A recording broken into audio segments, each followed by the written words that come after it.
Bonsoir, mesdames et messieurs. Bienvenue à cette séance du Conseil de la Ville de Victoriaville. En ce mois d'octobre, on a vraiment une séance avec beaucoup de choses à vous dire. Donc, je vais pas prendre trop de temps. Vous remarquez que je suis bien entouré actuellement, une belle garde d'honneur.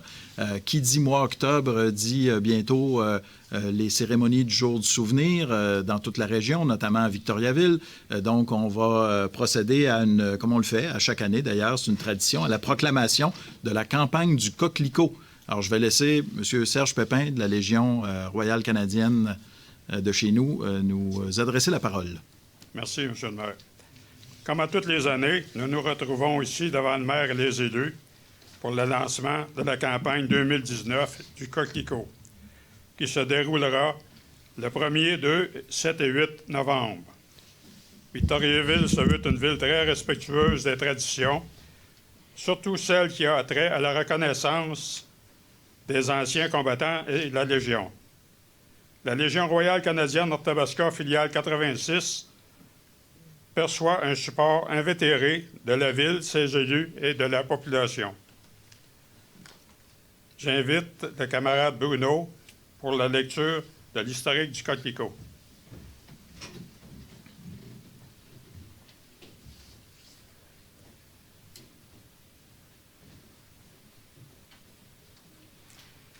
Historique du coquelicot. À chaque mois de novembre, des coquelicots apparaissent sur les revers et cols de la population du Canada. Il représente depuis 1921 le symbole du jour du souvenir. Il est le rappel visuel de notre engagement à ne jamais oublier tous les Canadiens et Canadiennes décédés en temps de guerre et lors d'opérations militaires. Sur le plan international, le coquelicot représente le souvenir collectif. En effet, d'autres nations ont aussi adopté son image pour honorer ceux et celles qui ont consenti au sacrifice ultime. Camarade Pierre.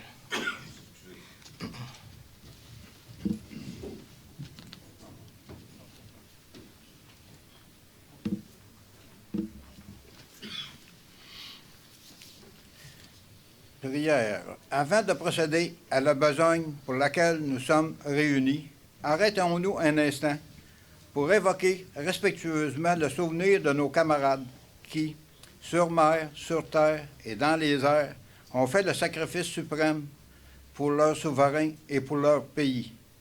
Que le sacrifice nous soit toujours un gage de persévérance afin que ceux qui ont survécu et qui ont besoin de notre aide puissent toujours compter sur nous, et que le pays dans lequel nous vivons et pour lequel ils sont morts soit toujours digne du sacrifice qu'ils ont fait.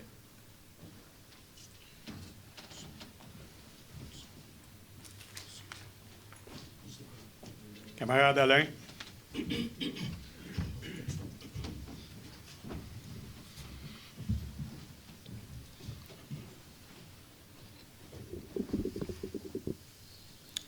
Liste des combattants morts au champ d'honneur. Première Guerre mondiale, 1914-1918. Soldat Eugène Auger, capitaine G.E. Rosario Crochetière, soldat Jérémy Deloge, dit Desloges, soldat Willy Guillaume Marchand, soldat Maurice Martel. Deuxième Guerre mondiale, 1939-1945. Les combattants morts au champ d'honneur sont le soldat Jean-Paul Boudreau, sous-officier breveté de première classe Joseph Élie Armand Gauthier, matelot de deuxième classe Joseph Roger Goujon, soldat Jean-Paul Houle, soldat Richard Lagacé, lieutenant d'aviation Édouard Roger Lambert, soldat René Langlois, sous-officier breveté deuxième classe François Gabriel Maheu, bombardier Fernand Poudrier, sous-lieutenant d'aviation Joseph Guérard Maurice Renaud, soldat Maurice Roux, sous-officier de première classe Charles-Henri Tourville. De la guerre de Corée, 1950-1953. Les combattants morts au champ d'honneur sont le sapeur Albert Fortier et le caporal suppléant Joseph Gérard Leblanc. Mission Athéna, Afghanistan, 2002 à 2011. Les combattants morts au champ d'honneur sont le major Joseph Yannick François Pépin et le caporal Yannick Scherer.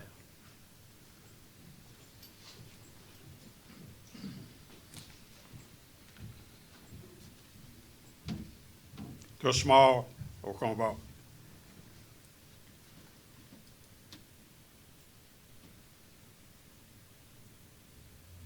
Je demande présentement au président de la filiale d'afficher le coquelicot au maire. Ça fait plaisir pour une seconde année de vous laisser peindre le coquelicot de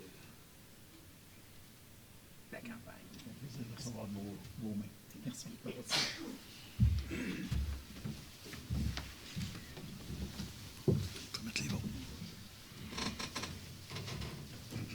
Lecture de la proclamation par vous, M. le maire. Attendu que les buts de la Légion royale canadienne sont de se rappeler et perpétuer la mémoire des soldats qui ont combattu pour notre liberté, participer activement aux campagnes du Coquelicot et aux cérémonies du jour du souvenir, faire régner une franche camaraderie chez tous les membres, s'assurer du bien-être des gens handicapés ou malades, des aînés, des gens moins nantis et des anciens combattants dans le besoin. En vertu des pouvoirs qui me sont conférés, je déclare officiellement ouverte la campagne du Coquelicot pour l'année 2019. Juste pour mentionner, M. Pépin et tous les autres et les gens qui nous écoutent, qu'à noter que le drapeau de la campagne du Coquelicot sera hissé au mât principal de l'Hôtel de Ville dès demain, et ce, jusqu'au jour du souvenir. Merci, M. le maire. Je demanderai au camarade Serge.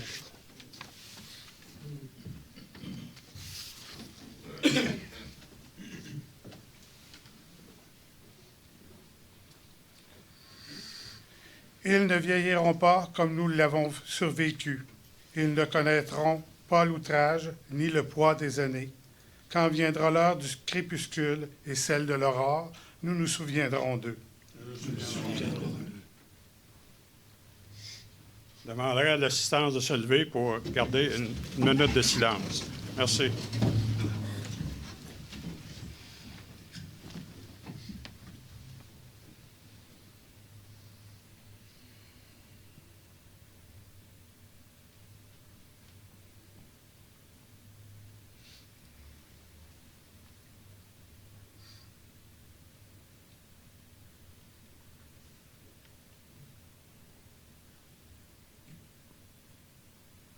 Vous pouvez vous asseoir. Merci.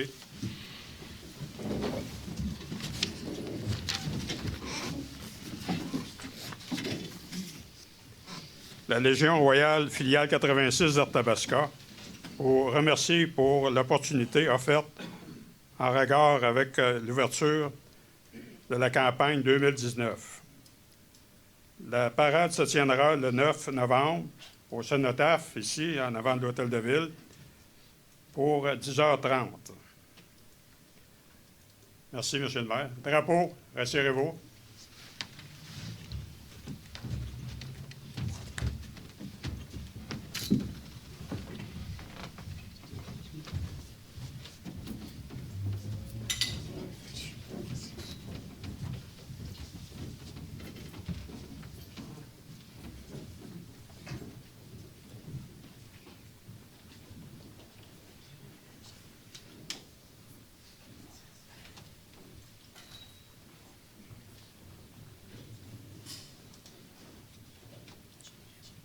Merci, M. le maire, M. les élus.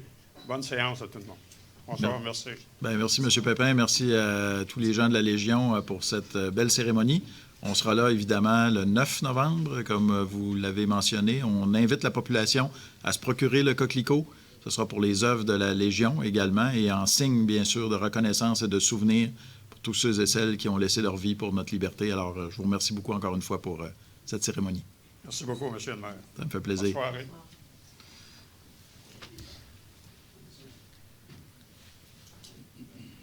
Nous allons poursuivre avec d'autres informations. J'avais dit que j'avais plusieurs dossiers à discuter avec vous, que ce soit les gens dans la salle ou encore les gens qui sont à l'écoute actuellement à la télévision.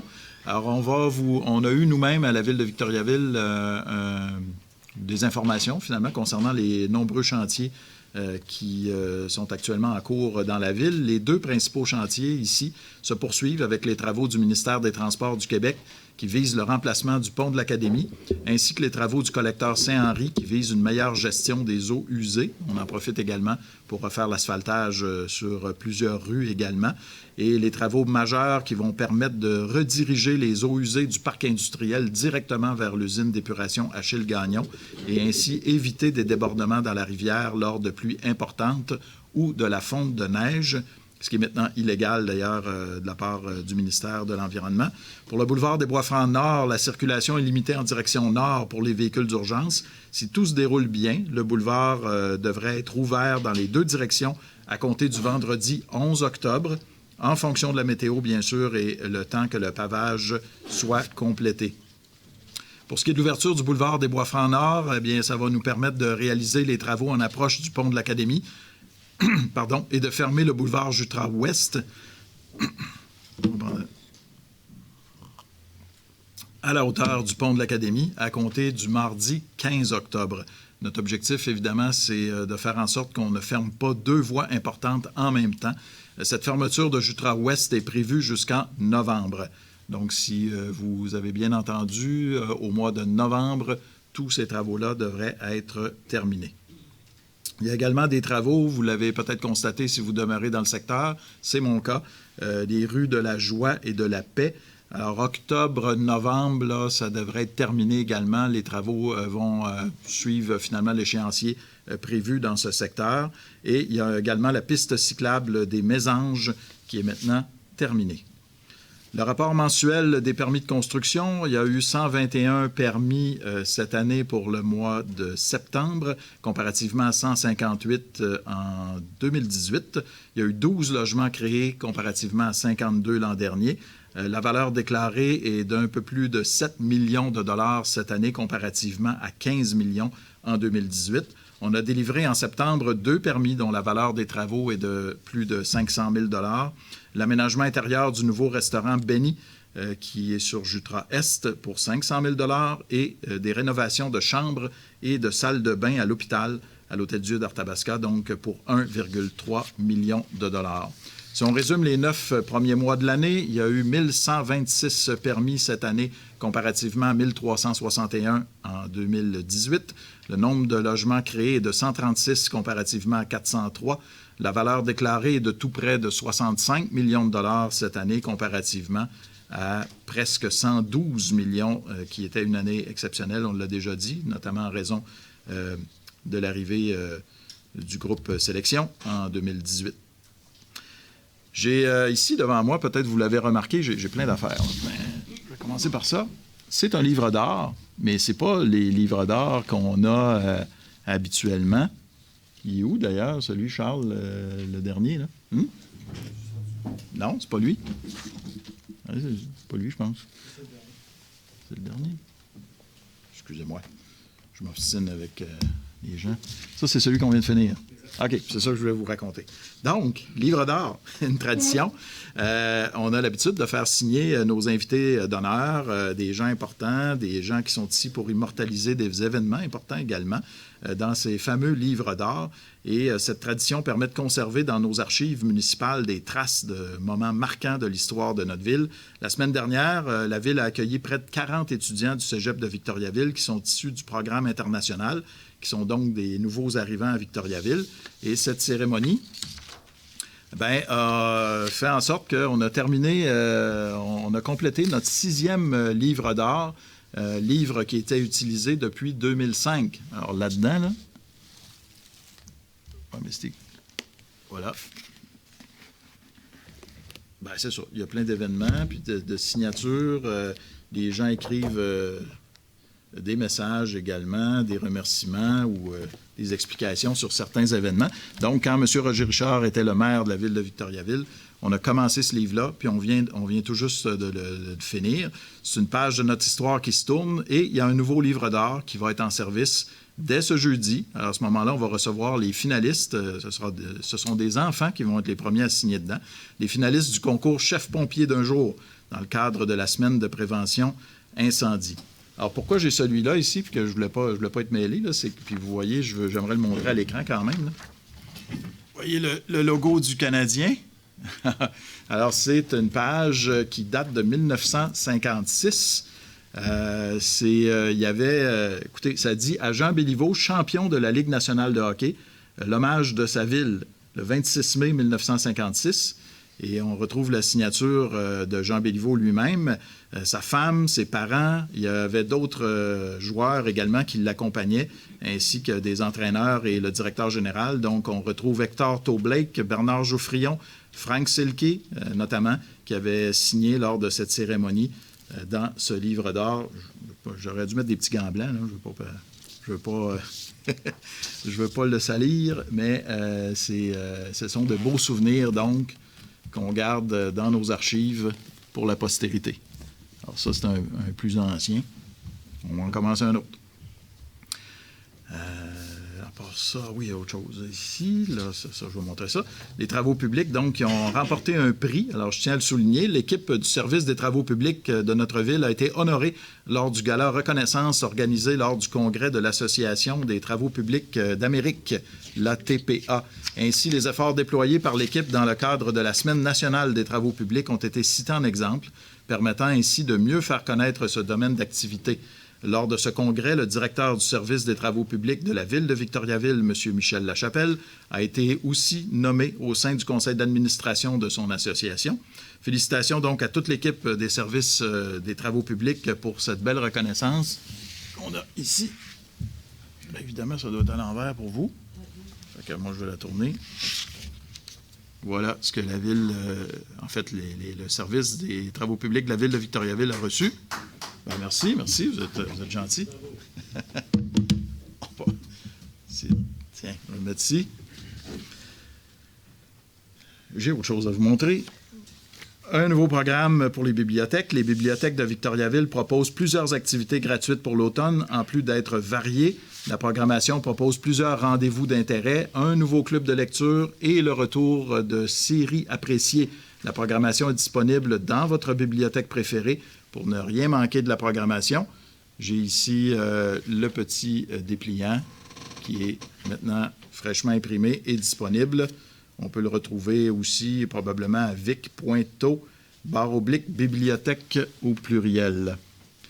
Alors, avec l'arrivée de l'automne, il y a quand même quelques rappels également en lien avec la nouvelle saison, l'installation des abris d'hiver. Il y en a qui commencent à regarder ça, là, et pas trop chaud cet automne. Donc, les abris d'hiver temporaires, on commence à permettre l'installation à compter du 12 octobre. Il y a la collecte des surplus de feuilles, donc sacs en papier ou sacs biodégradables qui seront acceptés du 13 au 24 octobre. Il y aura une collecte des résidus domestiques dangereux également. Le 19 octobre, ce sera la journée Normand Maurice. Je vous invite à aller sur le site de la ville de Victoriaville. Les différents médias également en ont parlé, puisqu'aujourd'hui même, on tenait une conférence de presse avec les jeunes de Solidarité Jeunesse. Ils vont être 200 à se promener le 19 octobre à Victoriaville et dans d'autres municipalités de la MRC d'Arthabasca. Ils vont se promener également un peu plus tard en octobre dans la MRC de l'Érable. Donc, c'est une belle initiative. Vous pouvez mettre vos piles, peintures, vernis. Sur le site, vous trouvez également tous les objets qui sont acceptés et que vous pouvez laisser pour que les jeunes puissent les collecter lors de cette journée Normand Maurice. D'autres événements à surveiller pour le mois d'octobre. Les élections fédérales, le 21 octobre. Avant de l'oublier, je vais quand même vous en parler parce que j'y participe plus. Il y a l'exercice de sirène d'alerte, secteur parc industriel et réservoir Baudette, le 9 octobre. Balade gourmande, les 12 et 13 octobre. Déjà, j'ai eu l'occasion d'y participer en fin de semaine dernière. Évidemment, samedi, c'était une magnifique journée. Et je peux vous dire que les gens nous accueillent de façon absolument extraordinaire. Et c'est toujours agréable d'aller goûter et même, goûter et apprécier tous ces beaux produits du terroir. Porte ouverte au poste de pompier Fernand Giguère le 12 octobre. C'est une porte ouverte, donc vous êtes tous et toutes invités. Il y en a beaucoup qui amènent leurs enfants. C'est vraiment, oui, c'est pas un cliché, ça. Les enfants aiment beaucoup les camions de pompiers. Il y a une grande marche de Victoriaville également le 20 octobre. C'est, Charles, j'avais juste ça, mais j'imagine que c'est dans le cadre du grand défi Pierre Lavoie avec les médecins locaux qui organise cette marche. Et est-ce que tu peux me dire où elle a lieu? Parce qu'on a changé de place cette année. au Parc Terre des Jeunes cette année. Donc, ça aussi, vous aurez les détails sur le site de la Ville de toute façon.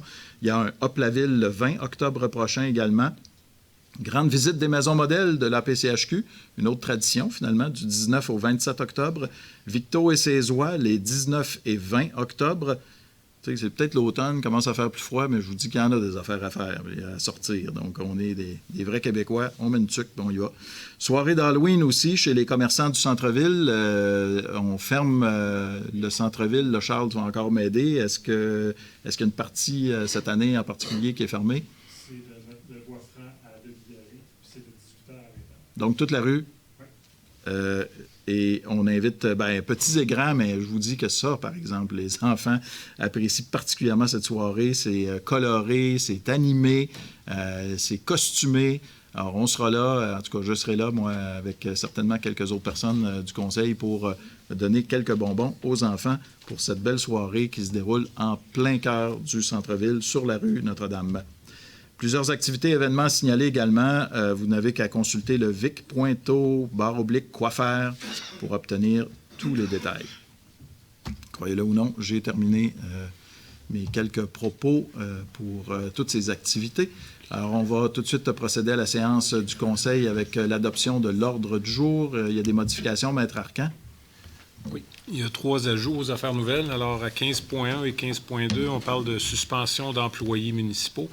Et à 15.3, demande d'exclusion de la zone agricole.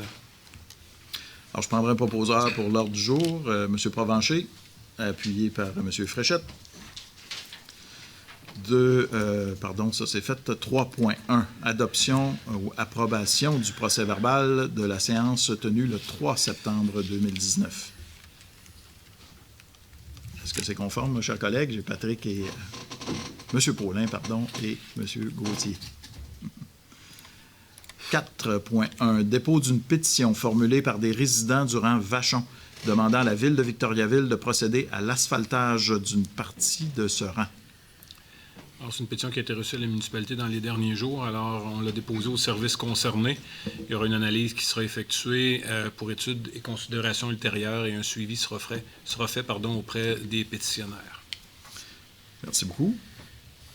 5.2.1, fermeture du stationnement du réservoir Baudette et de diverses rues en vue de la tenue de l'événement Victoriaville et ses oies, une envolée artistique qui aura lieu les 19 et 20 octobre 2019. Oui, on parle de fermeture pour la période du 19 et 20 octobre d'une partie de la route Grande Ligne sur une seule voie entre le boulevard Pierroux et la rue Garand du samedi 19 octobre à 7h jusqu'au dimanche 20 octobre à 18h. Proposé par M. Poisson, appuyé par Mme Pilon. 5.2.2. Fermeture d'une partie de la rue Notre-Dame-Est, ainsi que l'utilisation gratuite des stationnements au centre-ville en vue de la tenue d'une soirée d'Halloween qui aura lieu le vendredi 25 octobre 2019. Alors, vous en faisiez mention un petit peu plus tôt. Il s'agit d'une fermeture entre Bois-Franc et la rue de Bigarré de 13h à 22h. Et de l'utilisation gratuite des stationnements au centre-ville de 17h30 à 21h le vendredi 25 octobre. M. Paulin. M. Fréchette. 5.2.3. Fermeture d'une partie de la rue Vallière en vue de la tenue d'une fête de voisins qui aura lieu le jeudi 31 octobre 2019. Fermeture partielle de la rue Vallière entre les rues Charlebois et Bécotte le jeudi 31 octobre de 16h30 à 20h30. Mme Lambert et M. Provencher. 5.2.4. Fermeture d'une partie de la rue Bel-Air en vue de la tenue d'une fête de voisins qui aura lieu le jeudi 31 octobre 2019. Oui, on parle également d'une fermeture partielle de la rue Bel-Air entre les rues Desrochers et le rond-point de la rue Bel-Air de 15h à 22h. C'est chez qui, ça? Donc, Mme Moreau et M. Poisson. 6.1. Embauche d'une personne au poste cadre de directrice au sein du service du loisir, de la culture et de la vie communautaire. Il s'agit d'approuver le rapport de M. Jean Mercier et de procéder à l'embauche de Mme Nathalie Hébert au poste cadre de directrice au sein du service du loisir, de la culture et de la vie communautaire pour une période de 6 mois, période de probation de 6 mois à compter du 15 octobre 2019. On souhaite la bienvenue à Mme Hébert, qui va entrer en poste. Si l'information que je détiens, c'est qu'elle sera là dès mardi prochain. Pas demain, mardi de la semaine prochaine. Alors, j'ai besoin d'un proposeur, une proposeur qui est Mme Pilon, appuyée par M. Paulin. 6.2, nomination d'une personne sur une base permanente au poste de pompier à temps partiel au sein du service de la sécurité publique, division des incendies. Il s'agit de procéder à la nomination sur une base permanente de M. Alex-Olivier Toupin au poste de pompier à temps partiel à compter du 7 octobre 2019, le tout conditionnellement à la réussite des tests d'aptitude physique. M. Provencher et M. Fréchette. 7.1.1. Adoption d'une résolution de concordance de courte échéance et de prolongation relativement à un emprunt par obligation au montant de 13 405 000 $ et ce, en vertu de divers règlements d'emprunt.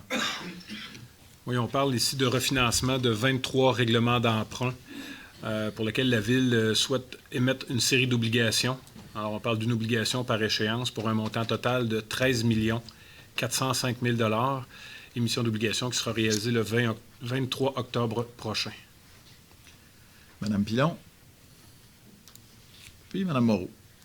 7.1.2, liste des comptes pour le mois de septembre 2019, totalisant 7 840 861 $ et 53 sous. M. Poisson et M. Paulin. 8.1.1, projet d'acte de vente à intervenir entre la Ville de Victoriaville et la compagnie 2945-6308 Québec Inc. concernant un terrain situé sur la rue Lehouillier. Oui, la Ville de Victoriaville vend à la compagnie à numéro le lot 6 321 016 du cadastre du Québec pour un montant de 34 552,13 $, ce qui représente 7,50 du pied carré. Mme Lambert, appuyée par M. Fréchette. 9.1.1, soumission reçue en vue de l'exécution des travaux d'asphaltage du site de l'entrepôt à sel. Plusieurs soumissionnaires, alors pavage F et F, 148 680,50 $. Smith Asphalte, 127 272,75 $. Sintra, 123 935,80 $. Pavage Veilleux, 1990, 119 827,50 $. Et construction et pavage Port-Neuf Incorporé, 116 383,85 $. Alors, la plus basse soumission étant conforme, M. Lachapelle recommande que le contrat soit accordé à Construction et Pavage Port-Neuf au prix soumis. Alors, proposeur, Mme Lambert et Mme Moreau. 9.1.2, soumission reçue en vue du déneigement des pistes cyclables et des édifices municipaux et culturels pour la saison hivernale ou les saisons hivernales 2019-2020, 2020-2021 et 2021-2022. Oui, alors il s'agit de soumission pour le déneigement de l'ensemble de nos bâtiments municipaux ainsi que des pistes cyclables.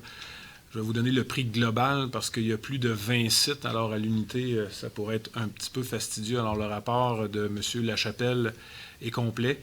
Alors, on parle d'une soumission au prix total de 312 124,69 $, taxes nettes incluses.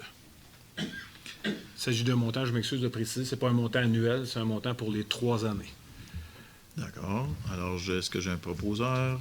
Monsieur, madame, quelqu'un qui propose? Bon, j'ai M. Fréchette et M. Provencher. 9.1.3, soumission reçue en vue de l'approvisionnement et du transport de sel de voirie en vrac pour la période du 1er novembre 2019 au 31 octobre 2020. Alors, nous avons reçu 2 soumissions. Il s'agit de Compass Mineral Canada à 766 600 $ et Cell Warwick pour 525 000 $. Alors, la plus basse soumission étant conforme, le directeur du service des travaux publics recommande que le contrat soit accordé à Cell Warwick Inc. au prix de 525 000 $. M. Poisson et M. Gauthier. 10.2.1. Demande d'agrément et d'autorisation d'affichage auprès du ministère du Tourisme pour changer le statut de la vélogare du Grand Tronc. Oui, alors il s'agit d'autoriser Mme Marie-Pierre Drapeau à déposer auprès de la Direction des renseignements du ministère du Tourisme une demande d'agrément et d'autorisation d'affichage afin que la vélogare du Grand Tronc puisse changer de statut, passant de bureau d'accueil touristique pour celui d'information touristique. Alors, la grosse différence, en fait, déjà, on avait tout d'un bureau d'information touristique.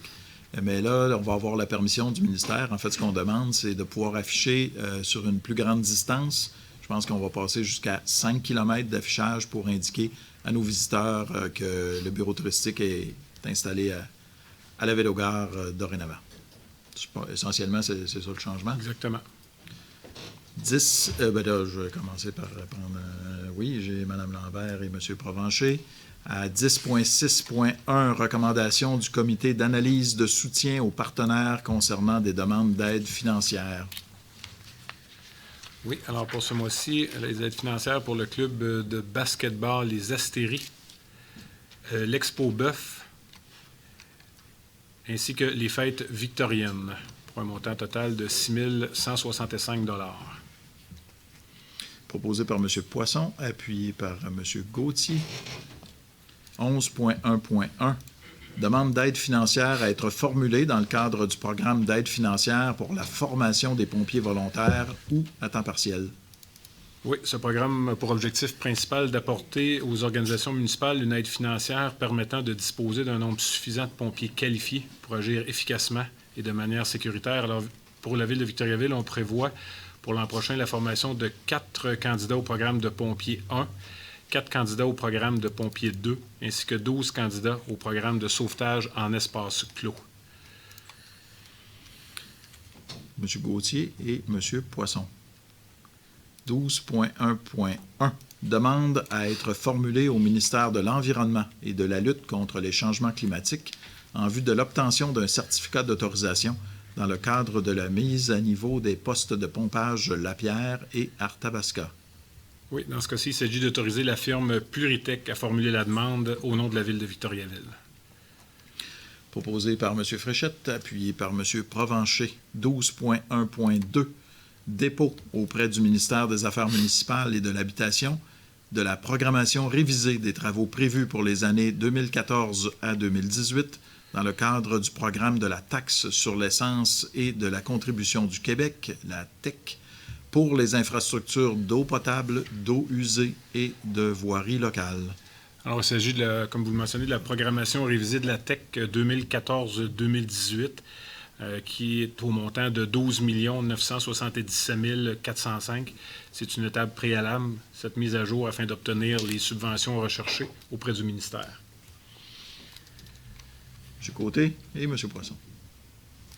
12.1.3. Demande à être formulée au ministère de l'Environnement et de la lutte contre les changements climatiques en vue de l'obtention d'un certificat d'autorisation dans le cadre du projet de drainage du dépôt à neige.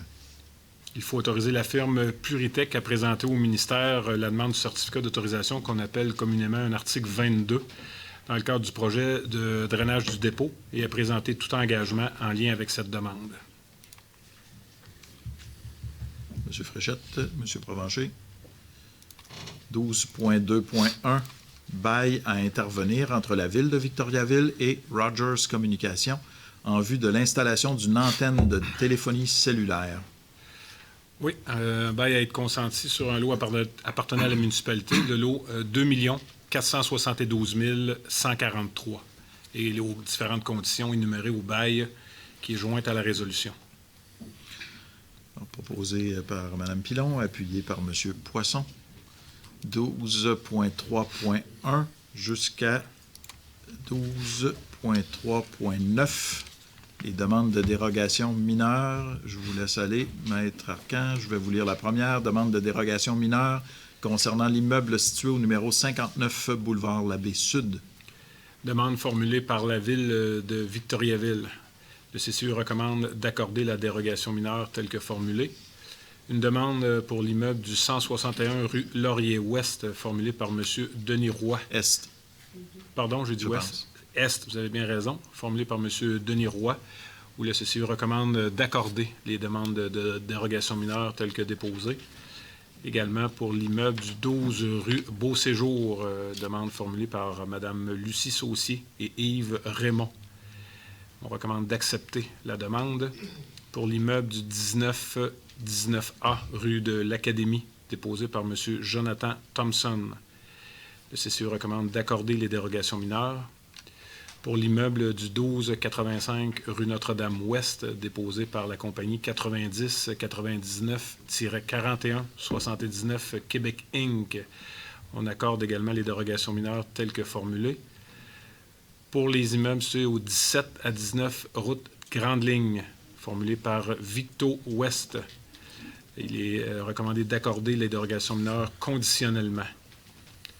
Pour le 5 rue des Hospitalières, formulé par l'Hôtel-Dieu d'Arthabasca, le CCU recommande d'accepter la demande de dérogation mineure telle qu'elle a été présentée.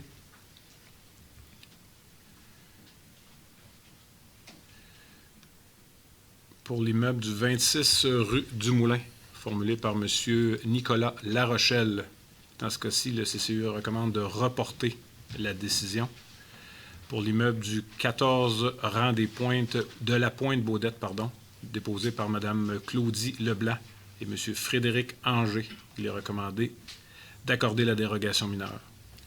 Alors, s'il y a des gens dans l'assistance qui avaient des commentaires, des questions relativement à l'une ou l'autre des dérogations mineures dont je viens de faire état, ce serait le temps de le faire. Alors, je vais prendre pour l'ensemble des demandes proposeurs et appuyeurs, Mme Pilon et M. Gauthier. 12.4.1. Rapport du comité consultatif d'urbanisme de la Ville de Victoriaville relatif à des projets ayant trait au plan d'implantation et d'intégration architecturale, PIIA. Alors, le projet de M. Francis Vaugeois pour le 10 rue Saint-Philippe, immeuble 123 incorporé pour le 123 Notre-Dame-Est. M. Claude Moreau pour le 12 rue de l'Ermitage. Projet de Place Luxor pour le 197 à 213 Notre-Dame-Est. La Ville de Victoriaville pour le 245 à 247 Notre-Dame-Est. Projet de M. Laurent Saint-Hilaire pour l'immeuble du 12 rue du Bord. Également un projet de développement immobilier Vivéo Quartier pour le 5 à 23 rue Boutet. La compagnie 93-94-8511 Québec Inc. pour le 4 à 6 rue Marcoux. Projet pour la compagnie 91-81-0630 Québec Inc. pour l'immeuble du 1040 et 1050 Notre-Dame-Est. Camavic pour le 65 rue Alexandre. Projet de Mme Sandra Davies pour le 45 Laurier-Est. Mme Julie Dernay pour son immeuble du 11 rue Saint-Philippe. La compagnie 2945-6308 Québec Inc. pour le 110 rue Thibault. Mme Sylvie Desfossés pour l'immeuble 8 à 10 rue Albert. Projet de M. Nicolas Larochelle pour le 26 rue Dumoulin. Projet de Mme Yvette Saint-Hilaire et M. Denis Roy pour le 161 Laurier-Est. La compagnie 2627-3458 Québec Inc. pour le 17 et 19 route de la Grande Ligne. Projet de M. Jonathan Thompson pour le 19 rue de l'Académie. Et finalement, le projet de l'Hôtel-Dieu d'Arthabasca pour le 5 rue des Hospitalières. Proposeur, Mme Moreau et M. Fréchette. Ah, c'était un rapport, ça? Fallait... Oui, ça prenait des résolutions Oui, pour approuver l'ensemble de ces PIA. Excellent. Merci. 12.7.1. Contrat à intervenir entre la Ville de Victoriaville et Vertisoft concernant le développement d'un outil d'intégration au camp de jour. Oui, un outil qui permettra l'évaluation des besoins et le niveau de soutien d'accompagnement pour l'intégration d'enfants à besoins particuliers. On parle d'un contrat de 48 795 $ pour une durée de 2 ans. M. Paulin et Mme Pilon. 12.9.1. recommandation du Comité des transports visant à interdire le stationnement en période hivernale sur une partie de la rue Martin. Oui, on parle de la période hivernale qui s'échelonne du 1er décembre au 1er avril sur une partie de la rue Martin du côté Père. M. Poisson. M. Côté. 12.9.2. Recommandation du Comité des transports visant à interdire le stationnement sur une partie des rues de la Joie et de la Paix. Oui, une partie de la rue de la Joie, côté Père, sur une distance d'environ 75 mètres à partir du boulevard Labbé Sud. Du côté Père, sur une distance d'environ 70 mètres à partir de la rue de l'Amitié en direction de la rue des Collèges. Du côté impair entre le boulevard Labbé Sud et la rue de la Paix, ainsi que sur une partie de la rue de la Paix, côté Père entre la rue de la Joie et le boulevard Jutras-Est. Proposé par Mme Moreau, appuyé par Mme Lambert. 12.9.3. Recommandation du Comité des transports visant à demander au ministère des Transports du Québec d'effectuer une étude de sécurisation du boulevard Pierre-Roux-Est. Plus particulièrement sur le tronçon situé entre les boulevards Labbé-Nord et Arthabasca. Juste une précision, M. le maire. En fait, c'est un dossier quand même assez important qui touche 2 quartiers résidentiels. Donc, le secteur des oiseaux, aussi le secteur de mon collègue Laurent Allard. C'est que c'est difficile de s'engager sur Pierre-Roux. Donc, on vient dire au ministère des Transports de regarder la problématique dans son ensemble pour trouver des solutions. Merci, M. Côté, de ces précisions, ainsi que... Oui, parfait. Merci aussi aux membres du Comité des transports d'avoir fait cette demande. M. Côté propose, appuyé par M. Fréchette. 12.9.4. Recommandation du Comité des transports visant à modifier la limite de vitesse sur la rue Laurier-Ouest. Oui, une demande visant à établir une zone transitoire de 70 km/h sur la rue Laurier-Ouest, sur le tronçon situé entre l'avenue Pidis et la rue Dumoulin. Alors, pour les gens qui se posent la question, dans ce secteur, si je ne me trompe pas, Maître Arcan, corrigez-moi, mais c'est qu'on passe directement de 90 km/h à 50 km/h. Et là, on veut faire une petite zone qui permettra aux gens de rouler à 70 et après ça, se retrouver à 50. Avant d'arriver dans la zone de 50, et éventuellement dans la zone de 30 km/h sur la rue Laurier face à l'église. Proposé par M. Provencher, appuyé par Mme Moreau. 12.9.5, recommandation du Comité des transports visant à autoriser le passage des véhicules hors route sur les rues des Roses et des Lilas. Sur une distance d'environ 30 mètres à partir du boulevard Pierre-Roux-Ouest, ainsi que sur la rue des Lilas, sur une distance d'environ 35 mètres à partir de Pierre-Roux-Ouest. Proposé par M. Poisson, appuyé par M. Côté. 12.9.6, recommandation du Comité des transports visant à décréter la rue Saint-Augustin à sens unique. Sens unique en direction sud entre les rues Montfaite et Notre-Dame-Ouest. Proposé par M. Paulin, appuyé par M. Gauthier. 12.9.7, recommandation du Comité des transports visant à décréter la rue Albert à sens unique. Oui, ce sera pas tellement long. C'est ce que ça dit. Oui, dans ce cas-ci, on parle en direction nord, entre les rues Notre-Dame-Ouest et de l'Ermitage. M. Paulin encore et M. Poisson. 12.9.8, recommandation du Comité des transports concernant le stationnement sur la rue Saint-Augustin. Oui, il vise à autoriser en tout temps le stationnement du côté pair de la rue Saint-Augustin, entre les rues Montfaite et Notre-Dame-Ouest, et à interdire en tout temps du côté impair sur la rue Saint-Augustin, entre les rues Montfaite et Notre-Dame-Ouest. Proposé par M. Gauthier, appuyé par Mme Pilon. Recommandation à 12.9.9, recommandation du Comité des transports visant à installer des feux de circulation à l'intersection des rues Notre-Dame-Ouest et Saint-Augustin. C'est assez détaillé. M. Paulin et M. Gauthier. 12.9.10, recommandation du Comité des transports visant à installer des feux de circulation à l'intersection de la rue Belvédère et du boulevard des Bois-Francs Sud. Ils sont déjà installés. Ils sont déjà installés. Mme Moreau, M. Provencher. Alors, pour ce qui est des secteurs Saint-Augustin, dans le quartier de M. Paulin notamment, Juste pour vous dire qu'il y a eu plus d'une séance de consultation publique avec les citoyens du quartier. 13.1.1, adoption d'une résolution concernant les services professionnels d'ingénierie prévus en vue de l'exécution de travaux de restauration du réservoir Baudette, volets 2, 3 et 4. Oui, c'est un contrat de service professionnel que l'on a accordé à la firme des services EXP au mois d'août dernier, qu'on a accordé par différentes phases. Alors, il s'agit d'accorder les phases prévues au volet 2, 3 et 4. Alors, le volet 2 étant la conception des plans et devis. Le volet 3, l'obtention des autorisations gouvernementales. Et le volet 4, appel d'offres et recommandations. Alors, pour ces 3 volets-là, on parle d'une dépense de 1 085 000 $. Proposé par Mme Lambert, appuyé par Mme Moreau. 13.2.1, contrat intervenu entre la Ville de Victoriaville et la Société de développement durable d'Arthabasca, Gestera, concernant la collecte, le transport et le traitement des biosolides et la disposition du sable provenant du bassin d'aération de l'usine d'épuration des eaux usées à Chilgagnon pour l'année 2019. Oui, alors pour le traitement des biosolides, on parle d'un montant de 65,50 la tonne métrique.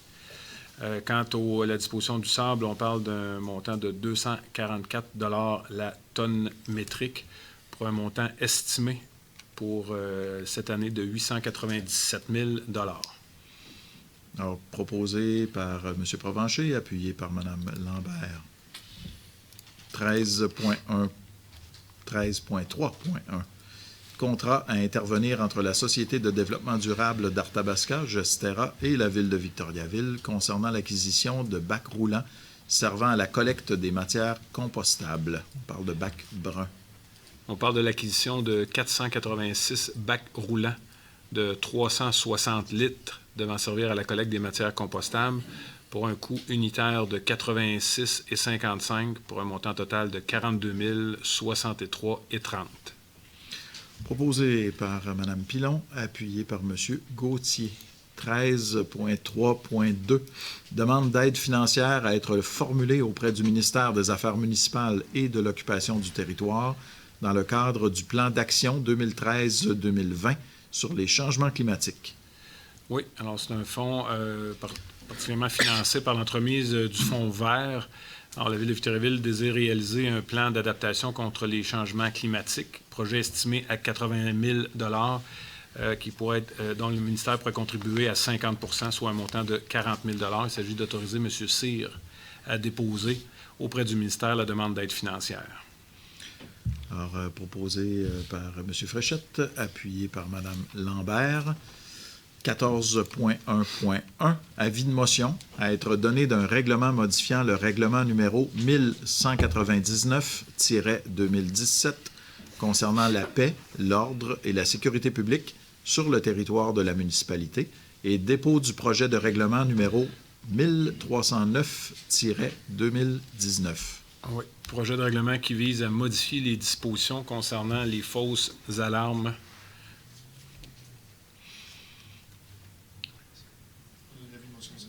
M. Côté. 14.1.2.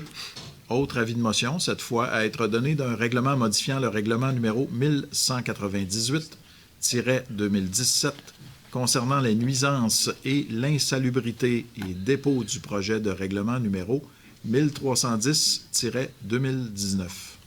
Monsieur le maire, ça fait suite à l'annonce que vous avez faite il y a quelques semaines là, relativement aux dispositions pour nous permettre d'intervenir en ce qui concerne les graffitis sur les propriétés privées. Merci, Mme Pilon. 14.1.3.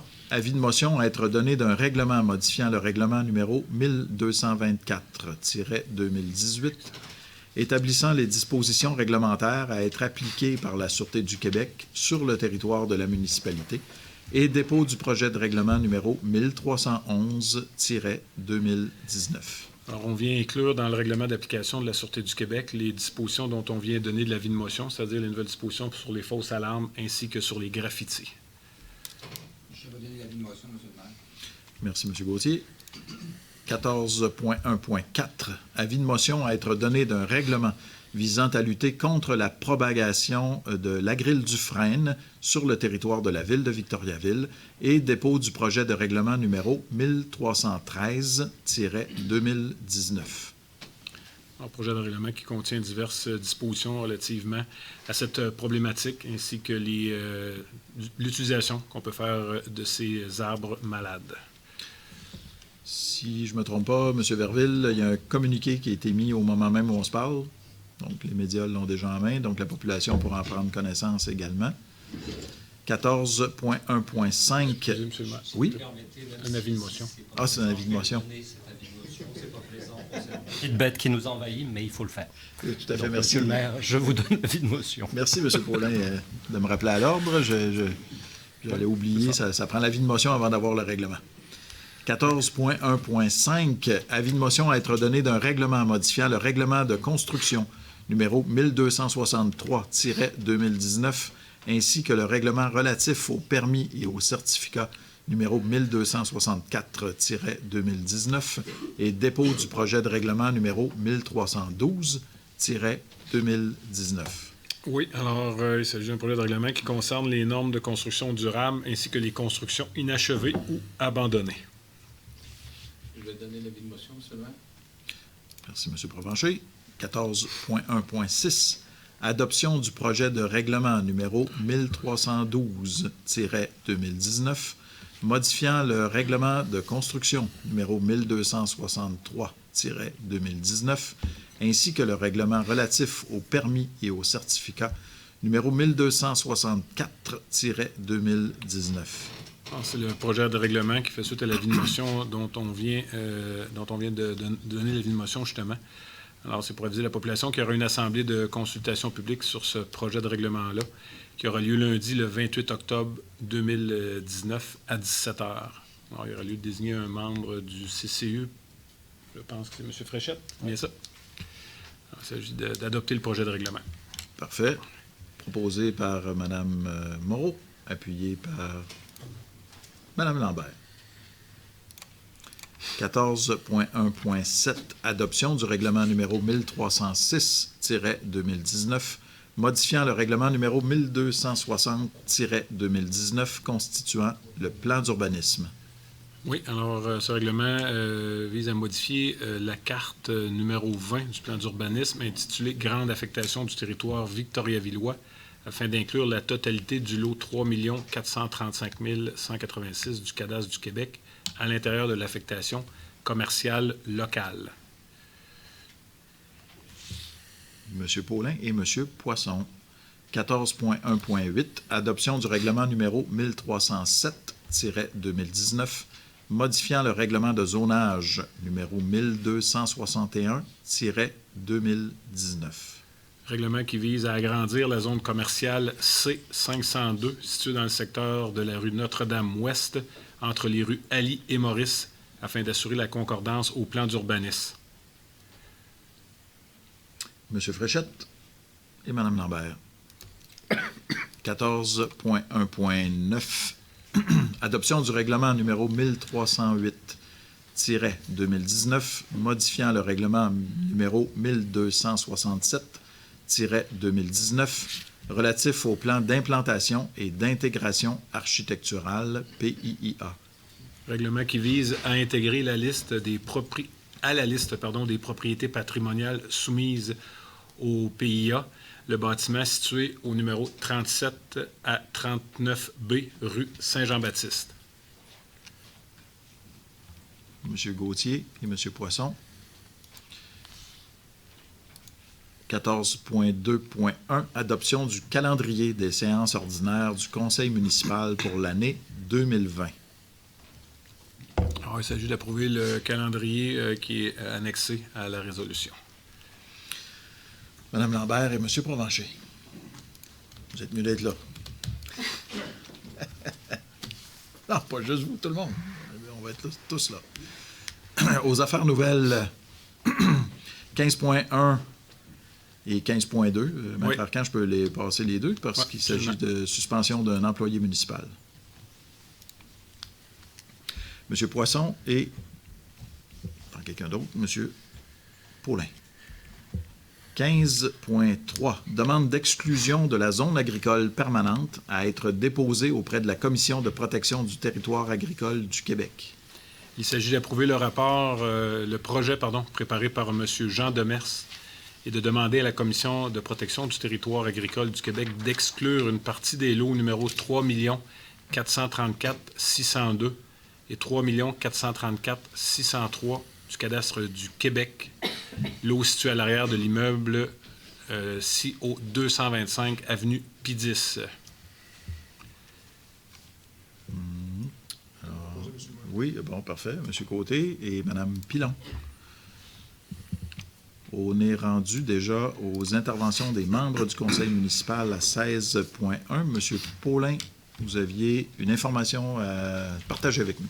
Je vais abuser, je vais vous en faire deux pour le prix d'une. 2 interventions à partager avec nous. La première, je vais vous parler de la Semaine québécoise du traumatisme crânio-cérébral, TCC. Beaucoup de des téléspectateurs connaissent cette problématique. 16e édition de la semaine qui vise à sensibiliser sur les TCC, qui se déroulera du 15 au 22 octobre 2019. Puis, pour votre information, au Québec, ce sont quelques 12 000 personnes par année qui sont victimes d'un traumatisme crânien. Et 75% de ces victimes sont des jeunes hommes. Les causes des traumatismes varient en fonction de l'âge. Chez les adultes, on va retrouver principalement les accidents de la route et les chutes. Et les autres causes vont être les accidents du travail, le sport et le loisir, et là j'insiste là-dessus, et les agressions physiques. Pourquoi j'insiste sur le sport et le loisir? Une des principales causes chez les jeunes, c'est la pratique d'un sport qu'on connaît bien, le sport national du Québec, le hockey sur glace. Donc, prudence, portez vos casques, etc. Et puis, du 15 au 22 octobre, essayez de vous renseigner sur le traumatisme crânio-cérébral. Merci, M. Paulin. Je vous apporterai un petit écusson pour porter fièrement.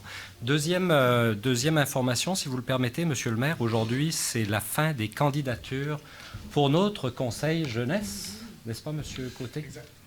Puis là, qu'est-ce qui va se passer après la mise en candidature?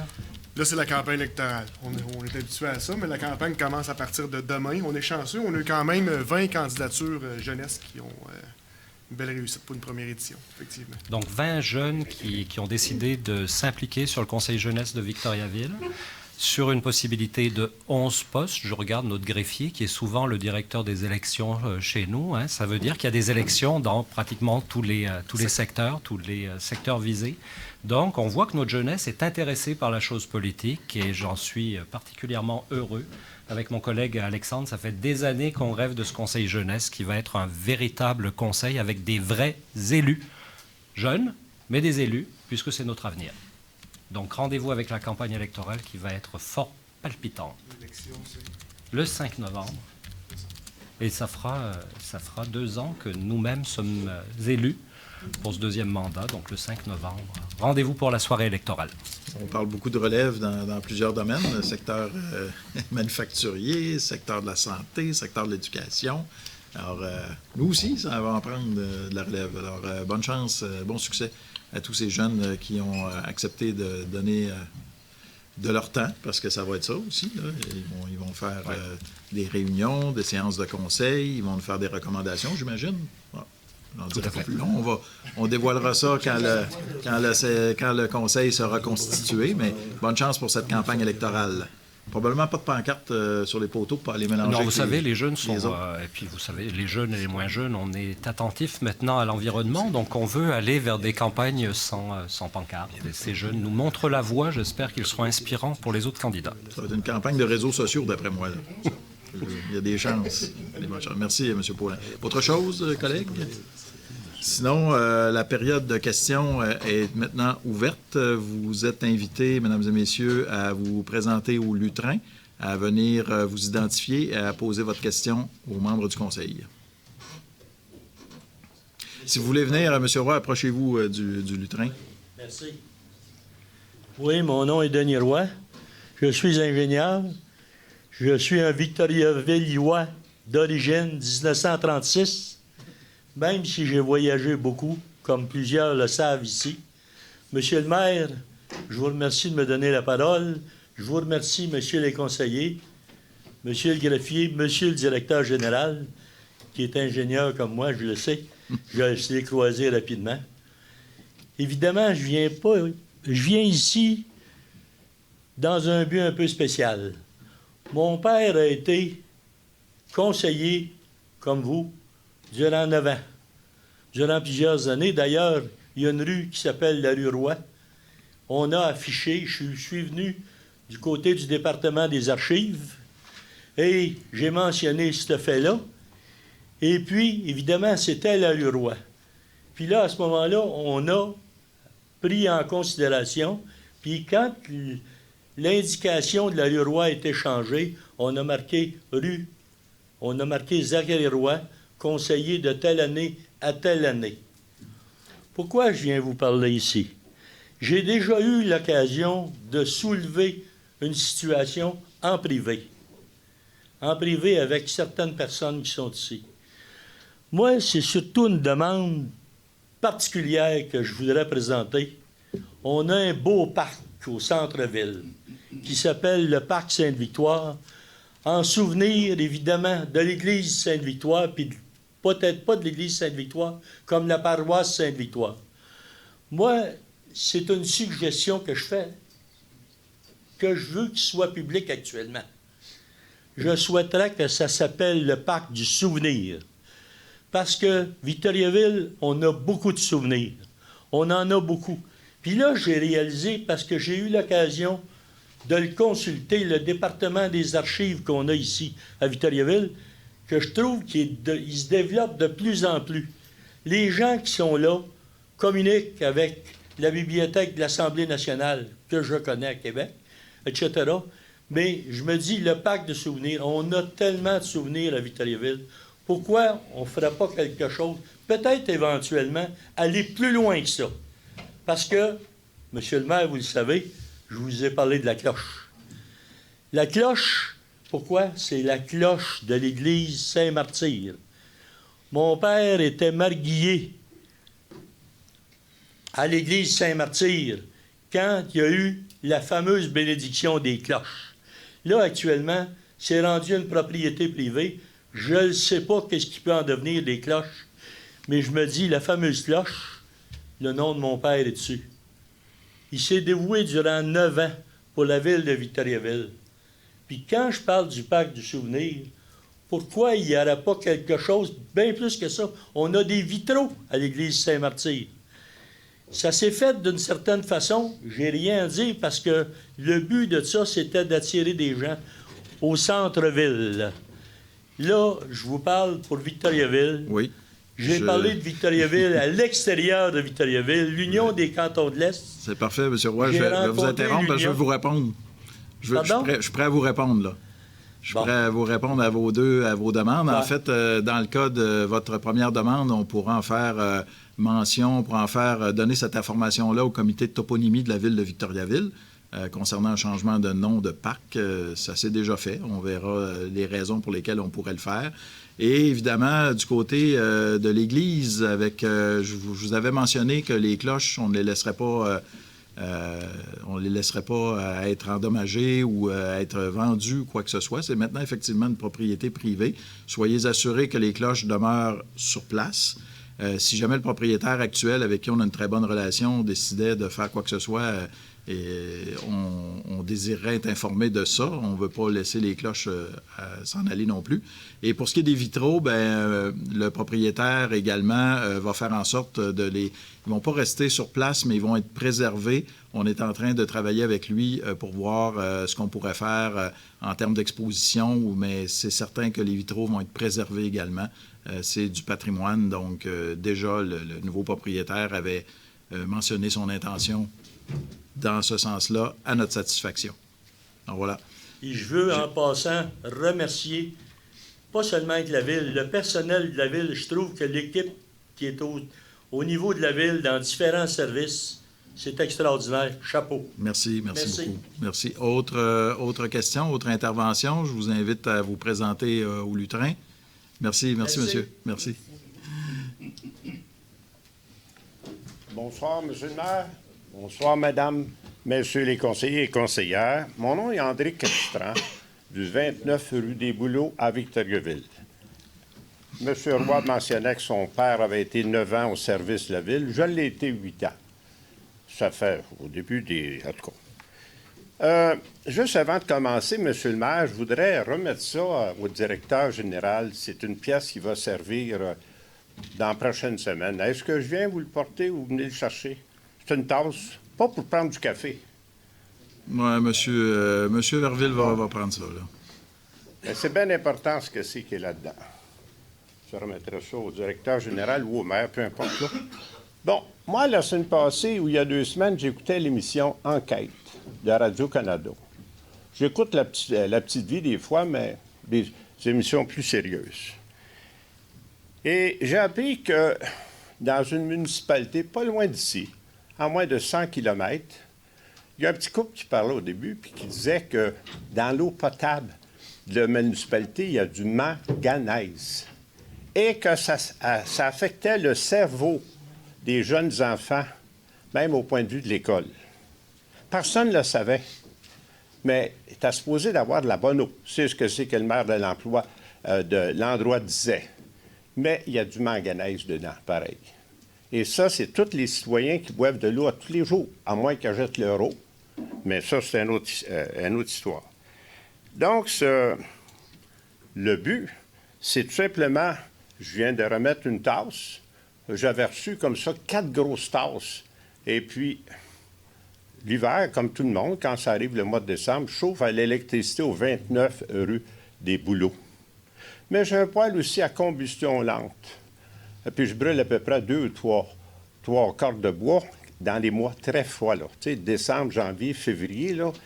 Puis là, je mets 4 tasses de même pour pas que ça soit trop sec dans la maison. Mais là, je prends l'eau du robinet et je coule là-dedans et je le dépose. Ça s'évapore dans l'air, puis ça fait un air plus responsable. Quand la tasse que j'ai remise à M. Verville, qui j'espère qu'il va se rendre au directeur général, sera analysée, on verra ce que c'est qu'il y a dedans. Mais ce que c'est que la seule chose qu'il y a eu, je l'ai eu 9, j'en ai 3 autres tasses comme ça en passant, là, puis vous pourrez les comparer. La seule chose qu'il y a eu, c'est de l'eau potable de la ville. Comme la ville est approvisionnée 50% par un puits artésien dans le secteur Saint-Christophe ou dépassé, puis l'autre 50% le lac réservoir qui est là. OK? Bien, à ce moment-là, je me demande quelle sorte d'eau qu'on boit. Bien, on ne fera pas peur au monde à soir, là. C'est ça votre question, je vais vous répondre. Non, on ne fait pas. On fait juste parler de la réalité. Répondre, là, vous faites des amalgames avec ce qui se passe dans une autre municipalité. Je peux-tu vous parler 5 minutes? Justement, moi, je vous réponds. Là.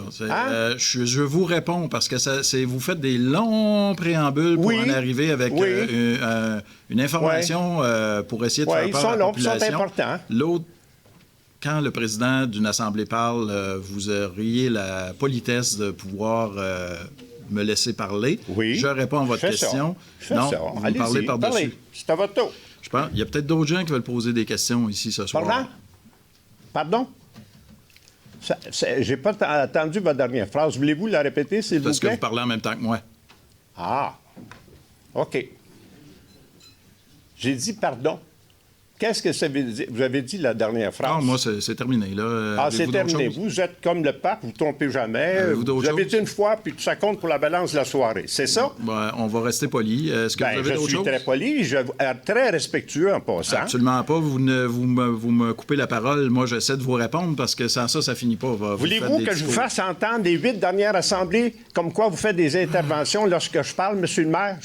Ils sont tous enregistrés dans mon système depuis le mois de juin l'année passée. Parfait. On verra bien, c'est lui qui coupe la parole. C'est correct? Avez-vous terminé? Non. C'est mon premier sujet. J'allais vous répondre. J'allais vous répondre sur ce sujet que l'eau était analysée quotidiennement à la ville de Victoriaville. Si vous voulez qu'on vous envoie des résultats, on va vous les envoyer.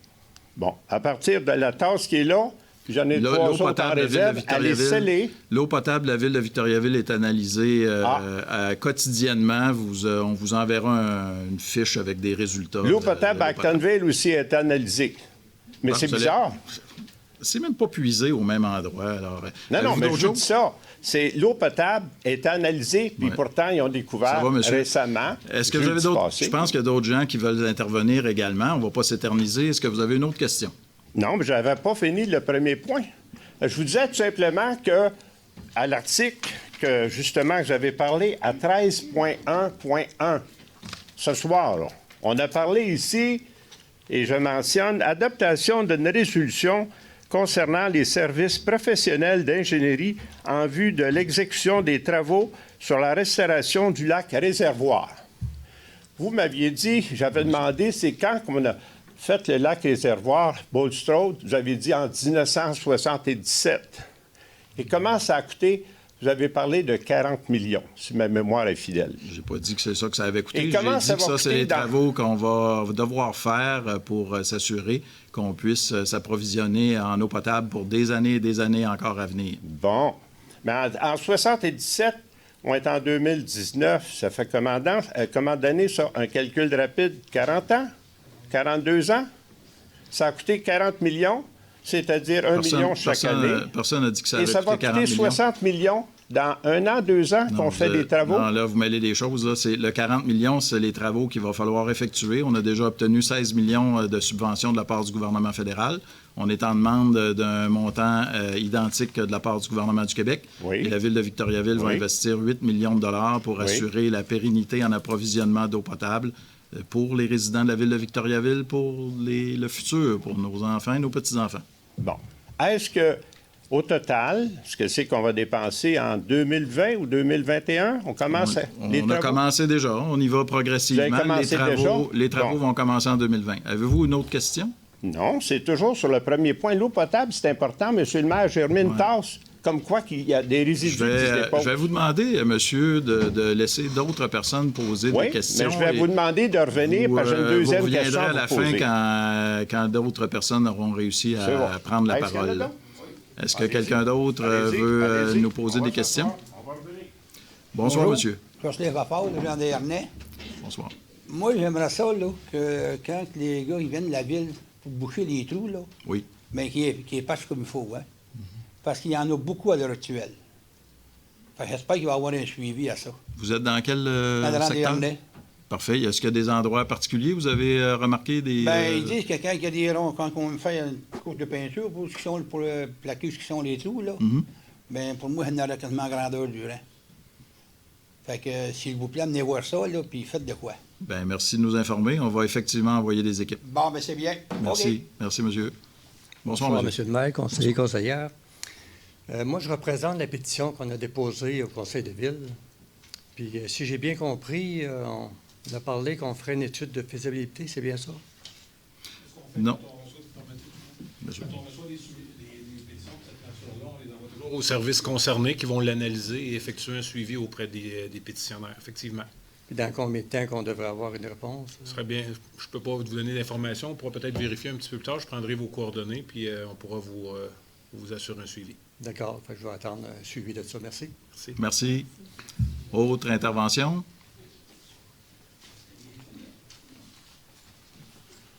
Bonsoir. Bonsoir, Monsieur le maire. Bonsoir, les conseillères, les conseillers. Je me présente, Michel Léon, depuis 20 ans à la retraite. Je voudrais rassurer que je ne veux pas remplacer Thibaut Perry, puis absolument pas M. Martineau.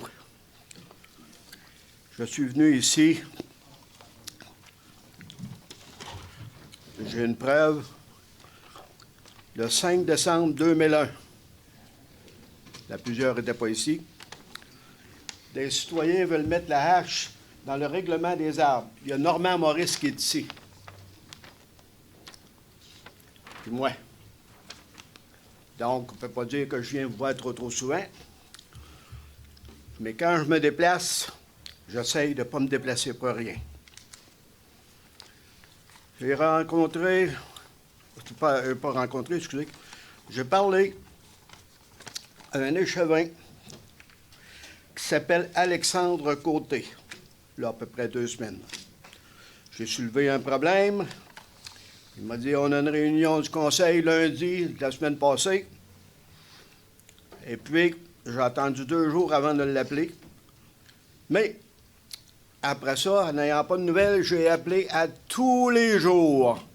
Et j'ai laissé un message. je serai présent ici de telle heure à telle heure.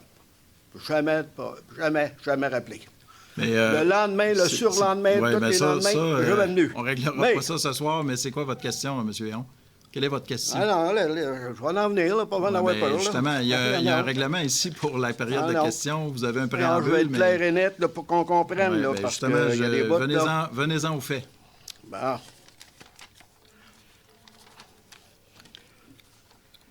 Vu qu'il ne m'a pas rappelé, j'ai pensé deux choses. Il était malade, t'es à l'hôpital. Oui, monsieur. Ça, il est parti en voyage. Ça donne rien d'épiloguer là-dessus. Là. Moi non plus, je ne le sais pas. Ce que je sais, c'est que vous êtes ici, vous avez le droit de parole. Côté, es-tu ici? Vous avez le droit de parole et vous me posez une question sur un dossier précis. Allez-y, je vous écoute. Alexandre Côté, il est où? Il est parmi nous, monsieur. Vous le savez, c'est un conseiller municipal. Mais oui, il est ici. Mais là, on ne jouera pas au fou. Là. Bon, écoutez. Lève la main, Alexandre. Son nom est écrit en avant de c'est lui, bon. Personne. Il doit être d'accord que j'ai appelé parce qu'il y a une boîte vocale. Oui, mais quelle est votre question? C'est que je restais bien surpris et puis là, je me suis imaginé quelque chose, mais le Journal de Montréal a dit que le maire de Saint-Lambert, Pierre Brodeur, au Journal de Montréal samedi la semaine passée, il a dit à ses conseillers, il y a des choses qui se passent ici, puis on tient ça mort. On parle pas de ça. J'en ai déduit que s'il ne me rappelait pas, probablement qu'il faut tenir ça mort. Ben non, je vous confirme pourquoi que je ne me rappelle pas? Il m'a jamais parlé de vous. Ah il m'a non? jamais parlé de vous, puis j'aimerais ça que vous en... Ah ben, c'est bizarre. On en a parlé au conseil lundi. Bon, là... écoutez, monsieur, si vous n'avez pas de questions, on s'en reparlera à un autre moment donné. Allez au fait. Il serait bon de... Au début... On ne peut pas passer la soirée à vous entendre parler que vous n'avez pas eu un retour d'appel. Au début de février, ça se règle entre je reçois de la ville de Victoriaville une lettre, comme de quoi, que j'avais fait une infraction. C'est bien le titre, là. OK? Ou au Colisée des Bois-Francs, parce que je vais à toutes les games des shows. Et puis, on me disait que j'avais stationné d'un endroit où je n'avais pas le droit de stationner. Puis ça coûte 33 piastres. Là, il y a un papier. Une dame est passée pour ce constat, car ce n'est pas mon véhicule. Donc, ça veut dire que ce qui était écrit sur le constat, c'était mon véhicule. Et celui qui a donné l'étiquette s'appelle Saint-Pierre A. Je ne sais pas c'est qui Saint-Pierre A. Fait que je suis venu à la ville, j'ai rencontré deux gars. Les deux gars m'ont dit, on a des preuves. Ah oui? Au cas où vous ne savez pas, il y a des caméras dans la cour au Colisée. Montrez-moi ça. On m'a étendu 3 ou 4 photos. Est-ce que vous voulez contester une contravention? Mon char n'était pas là. Est-ce que vous voulez contester... Arrêtez ça, là. Est-ce que vous voulez contester une contravention? C'était fait. Laissez-moi finir. C'est parfait, vous avez le droit. Ben non, c'est parce que c'est trop long. Vous n'avez pas de questions. Je ne sais pas ce que vous voulez au conseil municipal. C'est peut-être important que vous sachiez ce qui se passe en bâtisse. Allez-y, exprimez-vous, posez vos questions, parce que là, je ne sais pas où vous en allez. J'ai aucune idée. Je ne suis pas capable de vous répondre. Vous avez le droit de contester des contraventions, monsieur. C'est ce que vous me dites que vous avez fait. Bon, ben alors, vous trouvez-vous ça normal? Vous racontez quoi? Qu'on me montre des photos puis que mon auto apparaît pas là. Oh, ben là, demain, on va envoyer... Faudrait que je vérifie. Ça se passe site, là. Vous n'êtes pas au courant. Faudrait faire des vérifications sur vos allégations. Envoyer quelqu'un, finalement, 2 jours après, on dit, OK, on le cancelle, vous ne devez rien. Ah, ben, tant mieux pour vous. Hein? Ça veut-tu dire quelqu'un qui ne s'occupe pas de ses affaires, il aurait payé 33 piastres, puis hey, bye, mon cowboy? Vous pensez, monsieur, que les gens ne peuvent pas commettre des erreurs? C'est possible. Vous avez eu gain de cause, tant mieux pour vous. Vous avez une parole, j'espère?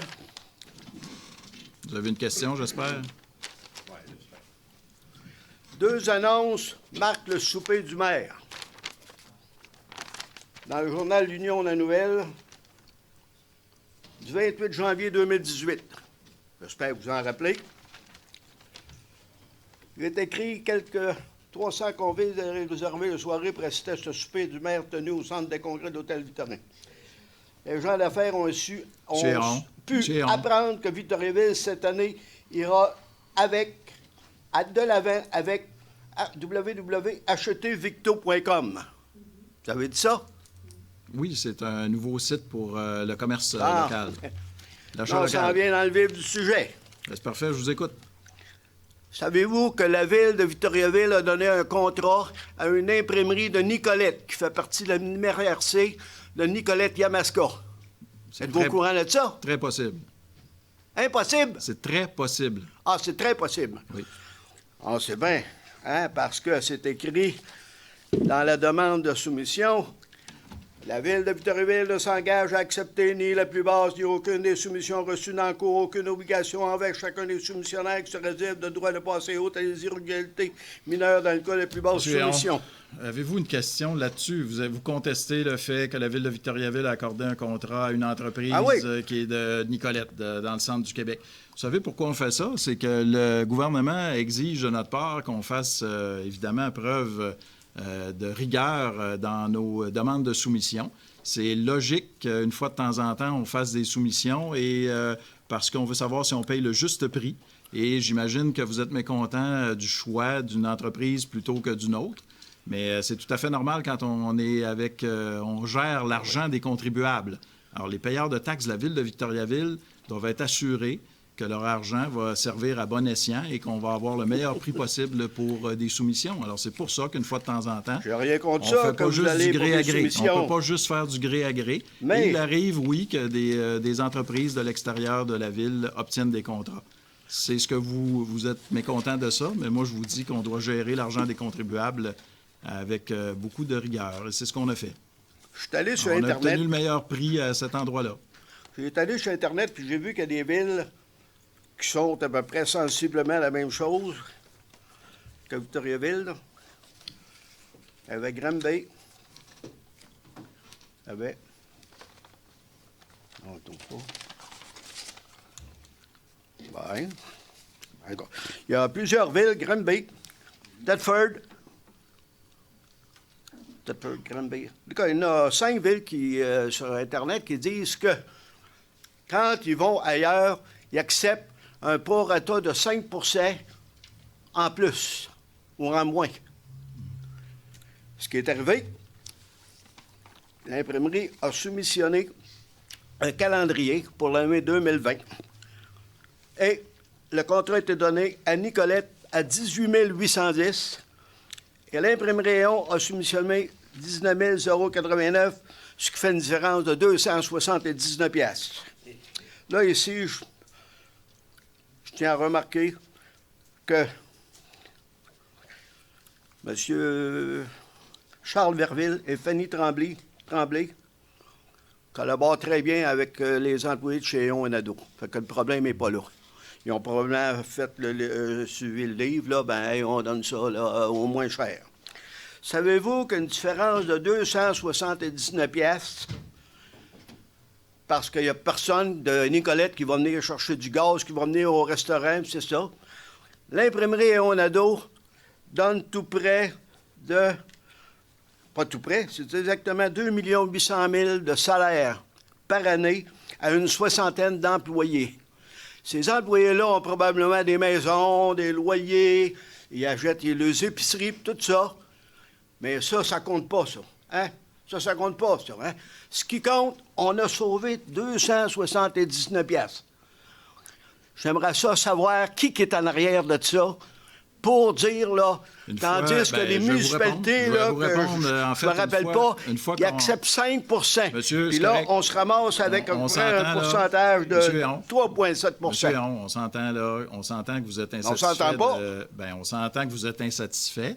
Ce que je vous dis, c'est qu'une fois qu'on... satisfait, ça n'a pas de bon sens. Bien, ça, c'est votre opinion. Moi, ce que je vous dis, c'est que... Ce que je vous dis... On va terminer là-dessus, là, parce que la période de questions, c'est 3 questions. C'est 2 questions après un préambule, et je pense que ça fait assez longtemps là, qu'on discute. Ce que je vous dis, c'est quand il y a... Non, j'ai plus de temps à perdre. C'est parfait. C'est parfait. Donc, ce que j'allais dire, ce sera pas long, M. Tremblay. Je vais juste expliquer à la population, pour qu'on comprenne bien. Quand on décide de lancer un appel d'offres par soumission, la loi nous oblige à ce moment-là à prendre le plus bas soumissionnaire. Alors, ce n'est pas une question de choix, c'est une question d'obligation par la loi. Il y a des contrats qu'on peut donner de gré à gré, mais souvent, on fait le tour une fois de temps en temps, au bout de quelques années, pour ne pas toujours être pris avec nécessairement, sans savoir les prix du marché. Une fois de temps en temps, on fait ce processus-là. Donc, on va par soumission pour vérifier si on est dans les bons prix. Et évidemment, on est très, très content quand des entreprises locales réussissent à remporter la soumission, mais l'idée générale, c'est de faire en sorte que la population, avec ses taxes, en ait pour leur argent. Donc, quand on s'est lancé dans le processus de soumission, une fois que c'est fait, on ne revient pas en arrière pour se dire « Ah, c'est plate pour l'entreprise locale qui avait soumissionné 200, 300, 800 $ de plus. » On ne peut pas faire ça. On n'a pas le droit. Alors, voilà pour cette explication-là. Bonsoir, monsieur. Bonsoir, monsieur. Justin Tremblay, secteur 1. De toute façon, le gouvernement du Québec s'est doté d'un groupe anticorruption, ça fait que vous êtes surveillés en masse. Le mois passé, ils ont dévoilé un journal à sensation, le salaire de nos élus. Vous êtes sûrement au courant. Oui. Alors, le salaire dévoilé pour pas vous, là, mais les échevins, était 36 000 $, qui n'inclut pas la fameuse prime de déplacement puis de dépenses. Alors, c'est qui décide les salaires des élus? Est-ce que c'est un comité ou... Non, comme je vous ai déjà dit, auparavant, le gouvernement du Québec avait certaines normes, il y avait un plafond. Tout a été changé avec la loi 122, donc les élus eux-mêmes décrètent leur salaire. C'est pas une affaire qu'on aime faire, mais quand j'étais au Parlement fédéral, c'est la même chose, mais il n'y a pas personne d'autre qui peut décréter les salaires, donc on doit se décider entre nous. Et comme je vous avais déjà expliqué, la différence entre nos salaires...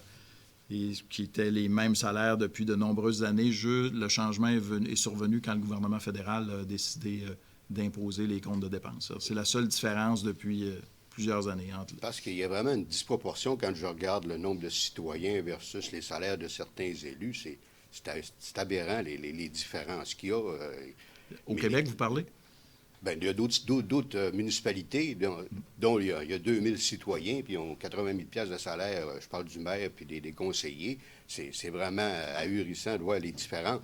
Ce que je veux dire en tout ça, c'est comment se fait que les citoyens qui sont supposés être vos patrons, parce que c'est nous autres, en fin de compte, qui vous payent vos salaires, comment se fait qu'on n'a pas un mot à dire sur ça? Le mot à dire, évidemment, comme je vous ai déjà dit aussi à cette même tribune, c'est à chaque élection. Donc, moi, j'estime que si j'ai exagéré là-dedans ou que j'ai pas fait un bon travail, on est jugé, on est redevable de tous les actes qu'on pose, incluant l'attribution du salaire. Donc, si pour cette raison, les gens veulent changer de maire, bien, ça fera l'objet d'une campagne électorale.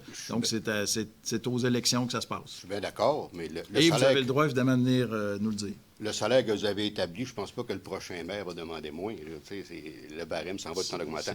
En tout cas, toujours est-il que, une deuxième question, le changement climatique. On a eu une marche il y a 2 semaines. Là.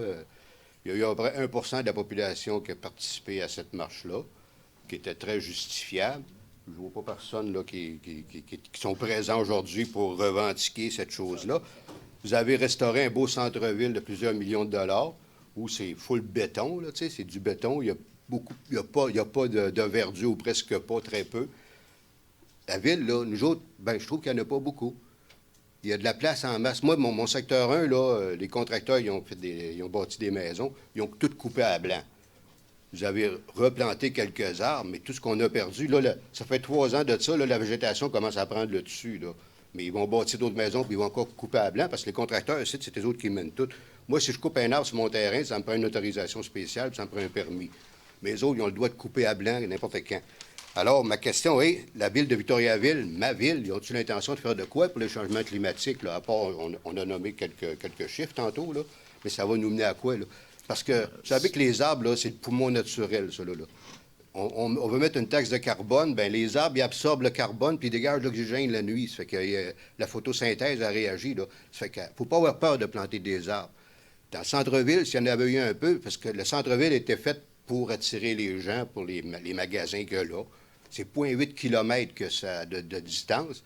Ça a coûté 20 quelques millions pour faire ça. Il me semble qu'il y aurait eu de la place pour mettre un peu de verdure, plus en tout cas. Plus en fait, la ville de Victoriaville a investi 8 millions de dollars, mais justement, on a ajouté, moi en tout cas, je le marche souvent, puis il n'y en avait pas du tout d'arbres entre la rue Perrault et la rue, même le boulevard Boisfranc, à part le parc qui est maintenant le parc Jean-Béliveau, mais sinon, là, il y avait quelques arbres, mais en plein centre-ville, en plein cœur de la ville, là, il n'y en avait pas. Et là, on a ajouté des arbres lorsqu'on a fait les travaux de revitalisation.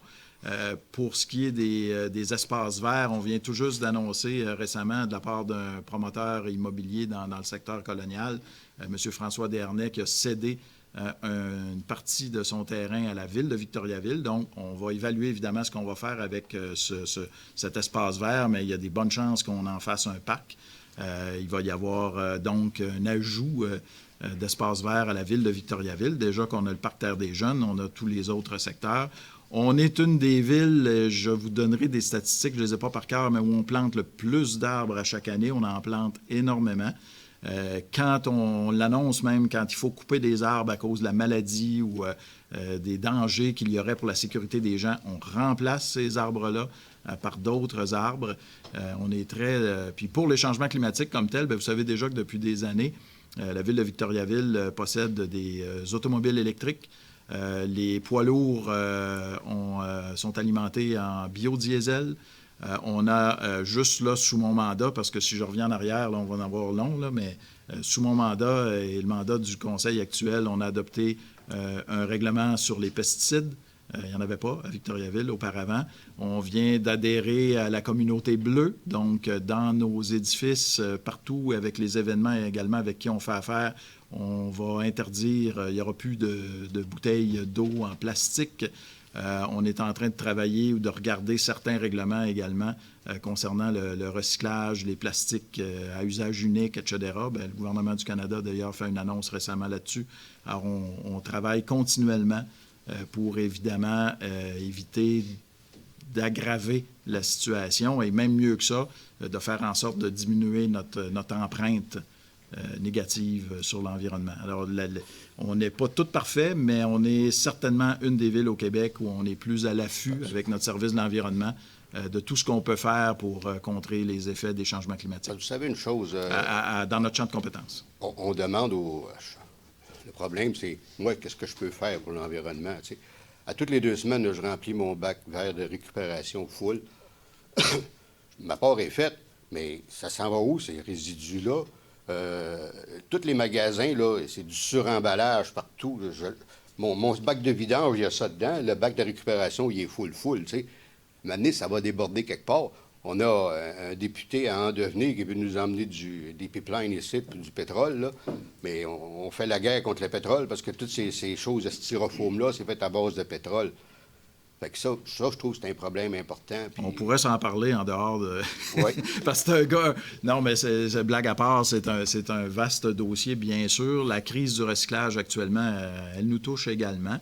Mais soyez assurés, on est chanceux dans notre région. Évidemment, on a une compagnie comme Cascade, par exemple, qui vont prendre beaucoup de nos produits des matières recyclables, notamment de la fibre, donc tout ce qui est carton, tout ce qui est papier, le plastique également, et c'est à proximité. Donc, on n'est pas en train de courir après des marchés. C'est sûr que la fermeture de la Chine sur les importations a fait mal à tout le monde au Québec. Je peux vous assurer, pour en avoir parlé avec lui, que le ministre de l'Environnement travaille très fort. En fait, tout le Parlement, et même au fédéral, c'est la même chose, pour essayer d'aider toutes les municipalités, puis les citoyens également, à faire en sorte qu'on s'assure que les produits qu'on met dans le bac vert soient véritablement recyclés. En grande proportion, ça se fait, mais il y a encore du travail à faire, notamment par la modernisation des centres de tri, s'assurer qu'il y ait des nouveaux marchés, s'assurer également, j'ai comparu moi-même au Parlement québécois pour l'Union des municipalités du Québec dans un dossier, et on a parlé du recyclage où on pense de plus en plus, et c'est ce que l'UMQ défend, notre union, que les producteurs de matière, au premier chef, devraient s'assurer que ces produits-là, quand ils les mettent en marché, bien, qu'en bout de ligne, ils puissent être récupérés. Ça, le gouvernement du Québec a une oreille attentive à ces demandes-là. Parce qu'on va face au suremballage. Là. Vous avez raison. Une dernière question. La madame qui assistait M. Arcan, elle n'est pas là ce soir. C'est quoi l'idée? Qu'est-ce qui justifiait d'engager une assistante? Parce que ça fait 5 ans que je viens au conseil, puis M. Arcan s'en tirait très bien. C'est correct. C'était pas une punition. Il n'était pas en punition. Parce qu'il y a des chaises libres. Si vous voulez te les remplir, on peut s'asseoir là à la place de s'asseoir aussi. Maître Arcan peut répondre à M. Tremblay. En fait, c'est tout simplement parce que mon adjointe peut bénéficier également de l'expérience de faire des séances de conseil public. Alors, on prépare nos relèves et dans le contexte où je peux être appelé à m'absenter, ça peut arriver. Alors, Maître Roy sera en mesure de prendre le relais à pied levé. Alors, c'était pour elle une première séance publique qu'on voulait lui faire vivre. OK, mais dorénavant, elle ne sera pas présente au conseil? Pas systématiquement. J'ai pas rien annoncé encore quant à un possible départ, soyez sans crainte. Excellent. Merci. Bonne soirée. Autre question? Est-ce qu'il y a quelqu'un d'autre qui aurait une question? Oui, moi je veux finir, M. le maire, si vous permettez, selon l'article 13.1.1 concernant l'eau potable à Victoriaville. Ce projet-là va se réaliser, on l'a résumé tout à l'heure, on a dit que ça va coûter 40 millions en 1977 et ça va en coûter un autre 60 millions bientôt. Est-ce qu'en 2020, 2021, on verra. Mais je veux juste c'est pas les bons chiffres, là, je veux le dire. Bon, bien, c'est pas les bons chiffres. Je vais réécouter les autres séances. C'est ce que vous m'avez dit. Je vais considérer que vous avez fait une erreur. Non, je voulais même parler tantôt. Là, mais oui. Je voulais juste vous dire que dans le travail d'ingénierie pour les futurs ingénieurs, ils avaient fait une première erreur dans ce lac-là. Ils n'ont pas creusé assez creux, puis ils ont laissé de la boîte dans le fond, alors qu'ils auraient dû mettre 1000 voyages de gravier. Et là, les algues poussent. Moi, à ce moment-là, je suis plus jeune un petit peu, je fais de la planche à voile. Je n'ai pas de moteur, puis je tombe à l'eau. Puis en plein milieu du lac, là, j'ai de l'eau jusqu'ici, en plein milieu du lac, le lac réservoir. On est une des rares villes au Québec qui a un lac à ciel ouvert. Comme on n'a pas les moyens, comme au stade olympique, de mettre un couvert là-dessus, parce que le cheptel total des oies blanches, c'est 14 à 15 millions. Et puis en atterrit 2 fois par année, 2 millions sur le lac réservoir. Puis avant de décoller le matin, là, ils ont mangé toute la nuit, hein? Il n'est pas creux. Fait qu'ils mangent. Bien, ils se soulagent les intestins. On appelle ça du caca. Ils en font, chaque oie fait 1,4 kg de caca. Donc, vous ne respectez pas. On va lever l'Assemblée si vous...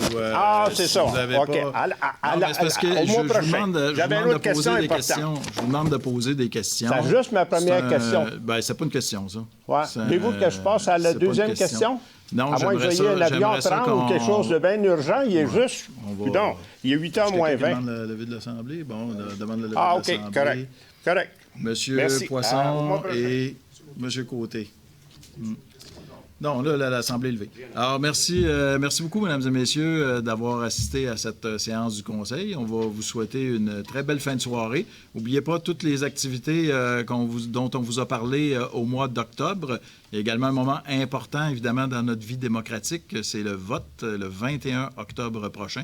Il y a le vote par anticipation également qui se déroulera sous peu. Alors, vous avez toutes les informations dans tous les médias. Je vous invite donc à faire ça, exercer votre droit de citoyen-citoyenne, mais également de participer à toutes nos belles activités dont on a parlé. Merci d'avoir été là. On se retrouve pour une séance au mois de novembre. Si jamais il y a des gens dans la salle qui voulaient poser des questions, je vous présente toutes mes excuses. Vous pouvez venir me voir, venir pour jaser avec moi. On parlera de si vous aviez des questions, parce que là, je pense que la séance aurait eu de la difficulté à se terminer à un moment donné. Donc, la séance est levée, je l'ai mentionné, M. Poisson et M. Côté. Bonne soirée à tous. Merci beaucoup.